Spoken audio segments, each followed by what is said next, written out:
So we all know that introducing a new technology to your business or even just to your teams is not always easy. There will be objections, questions, learning curves, and possible resistance. So in saying that, training is really, really important to get out the other side of a successful implementation. Jeremy, thank you once again for joining me. I want to know, what are the first steps in setting the tone for successful implementation training?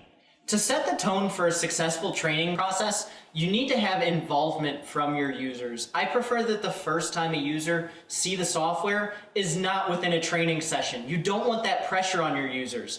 Even if it's something as simple as a pre-shift meeting or maybe a lunch and learn activity or something of that sort, expose the software to the users early. Give them that visibility, let them get involved in seeing the software, knowing the software before they're required to learn anything about it. I think understanding that users will see the software before they actually get their hands on it gives them a lot more liberty and kind of, you can sit down at that desk for the first time or that computer for the first time or even the RF device for the first time, not being completely unfamiliar with what you're working with and what's being asked of you. How important is it to have a responsive internal IT department during training? And how do you work with internal IT departments to ensure that they're ready to support the company during this transition? In terms of IT, I think the first day of training for an IT department is the first day of the project.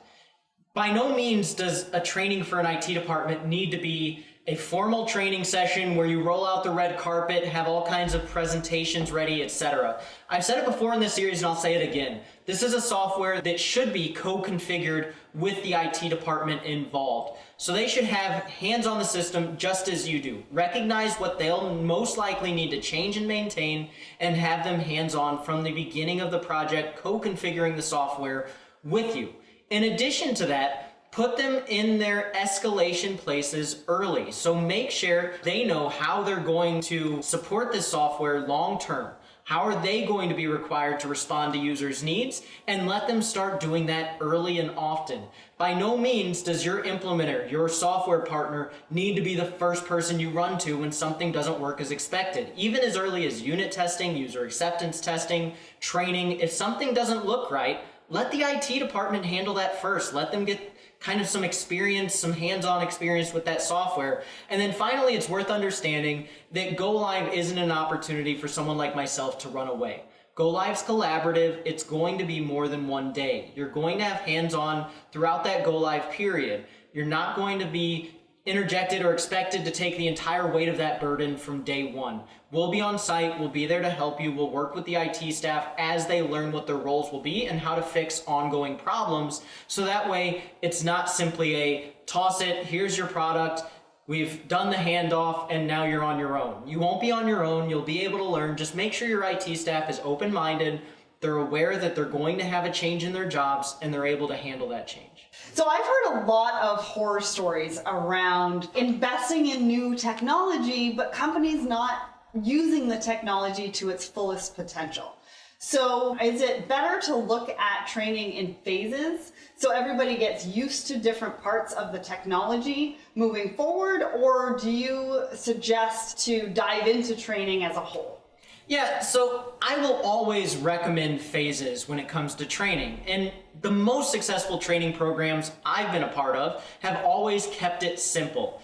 It's funny, I got a new oven this year, and at Thanksgiving, suddenly it was reading in Celsius instead of Fahrenheit. And I had no idea how to fix that until I got the instruction manual out. How many of us buy something and you get that really thick instruction manual? You don't read that thing until you need to know how to fix a specific issue. Many times I like to use this same approach with WMS implementations.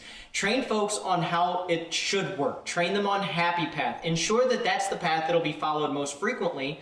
And when something does arise, have your folks in place to handle those surprises. But don't try to prepare everybody for every single scenario that may come up. They need to be able to react, and they need to be able to learn on the fly in terms of how a software will work. In conjunction with that, make sure your users are aware that something may go wrong. Make sure they don't expect that that software is going to be perfect on day one. They need to remain flexible, and they need to remain agile to responding to, maybe an occurrence of something that wasn't necessarily expected.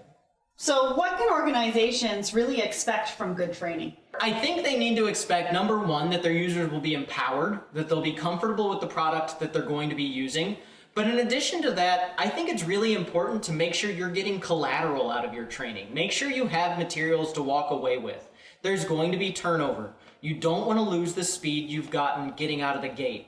Yes, your day one users will be perfectly trained. They should have a lot of confidence in the system, and they should be empowered. But what about your day two users? What about your month two, year two users? How are you going to go about training them? Make sure you have materials in place. Make sure you're provided materials that are sustainable over time, so you not only have a successful first set of training, but you also have a successful way of onboarding employees in the future, training them on the system, and giving them the same strengths of the users that they may be replacing, or simply the same strengths as the facility you've already implemented. Just having those materials in place, having a good, successful training program that understands how your users learn best, having that walking away from your first training experience is crucial in sustaining your business over time. In our last video, Jeremy and I will get into the checklist for going live and how to work with your software provider to future-proof your business and your supply chains.